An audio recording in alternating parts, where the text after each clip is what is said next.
গাজা। ইসরায়েলের আগ্রাসনের শহরটি এখন ধ্বংসস্তূপ। অনেক এলাকার অস্তিত্বই নেই, মিশে গেছে মাটির সাথে। প্রাণে বাঁচা মানুষ পাচ্ছে না খাবার, পানি, চিকিৎসা সহ ন্যূনতম মৌলিক চাহিদা। তারা লড়াই করে যাচ্ছেন কোনো মতে বেঁচে থাকার জন্য। এমন অবস্থায় সেখানে ফুটবল স্টেডিয়াম নির্মাণে আর্থিক সহায়তার ঘোষণা দিয়েছে বিশ্ব ফুটবলের নিয়ন্ত্রক সংস্থা FIFA. FIFA and the Board of Peace will build in Gaza 50 FIFA arena mini pitches.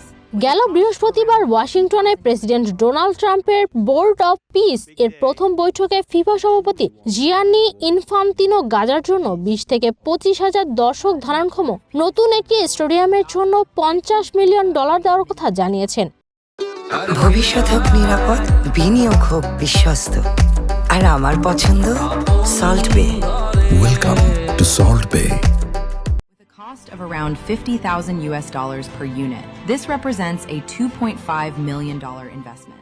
শুধু স্টেডিয়ামে নয়, যুব ফুটবলার তৈরির লক্ষ্যে প্রায় $1,50,00,000 ব্যয় একটি ফুটবল একাডেমি গড়ার কথাও জানিয়েছে ফিফা। পাশাপাশি 50টি ছোট মাঠ নির্মাণে অতিরিক্ত $50 লাখ এবং 5টি পূর্ণাঙ্গ মাঠ নির্মাণে প্রতি মাঠে $10 লাখ ব্যয়ের কথা জানিয়েছে বিশ্ব ফুটবলের নিয়ন্ত্রক এই সংস্থা। Houses or schools or hospital or roads, we also have to rebuild and build people, emotion. বৈঠকে ফিফা সভাপতি জিয়ান্নি ইনফান্তিনো বলেছেন, শুধু ঘরবাড়ি, স্কুল, হাসপাতাল নয়, ফুটবলের মাধ্যমে মানুষের আবেগ, আশা ও আস্থা পুনর্গঠন করতে হবে। আমাদের শুধু ঘরবাড়ি, স্কুল, হাসপাতাল বা রাস্তা নির্মাণ করলেই হবে না। আমাদের মানুষের আবেগ, আশা এবং আস্থা পুনর্গঠন করতে হবে। আর ফুটবল সেই কাজটি করে। ফুটবল নিয়ে আমরা কাজ করব। ফুটবল বা এখানে যাকে সকার বলা হয় সেটি বিশ্বের সর্বজনীন ভাষা।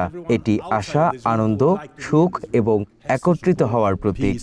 As well, we all have to contribute for this, and that's why FIFA.